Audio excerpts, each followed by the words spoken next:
19 জুলাই বাংলা সাহিত্যের আকাশে একটি বিষণ্ণ দিন। 2012 সালের এই দিনে হারিয়ে গিয়েছিল এক আলোকবর্তিকা, যিনি শুধু লেখক ছিলেন না, ছিলেন এক প্রজন্মের স্বপ্নদ্রষ্টা।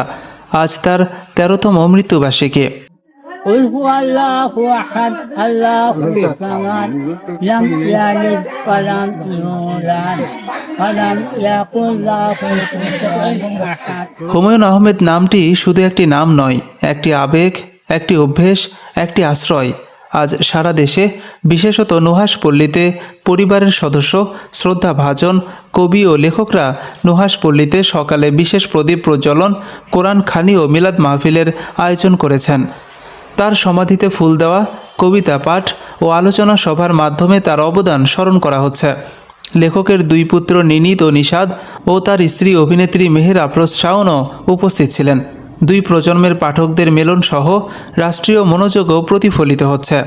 জাতীয়ভাবে হুমায়ুন মেমোরিয়াল মিউজিয়াম নির্মাণের উদ্যোগ এগিয়ে নিতে পরিবার ও কলাকুশলীদের পক্ষ থেকে পরিকল্পনা চলছে। হুমায়ূন আহমেদের সাহিত্য ও চলচ্চিত্রের অবদান স্মরণে তার লেখা ও চিত্রনাট্যাবলীর বিভিন্ন দিক তুলে ধরা হচ্ছে আজকের আয়োজনগুলোতে। আমাদের কৈশোর কেটেছে তার লেখা পড়ে, নন্দিত নরকে, কোথাও কেউ নেই, আজ হিমুদের ছুটি, এসব শুধু গল্প নয়, এগুলো আমাদের জীবনবোধ গঠনের পাঠশালা।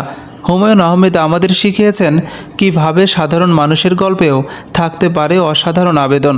তার প্রতিটি চরিত্র যেন হেঁটে আসে আমাদের বাস্তব জীবনের গলি থেকে।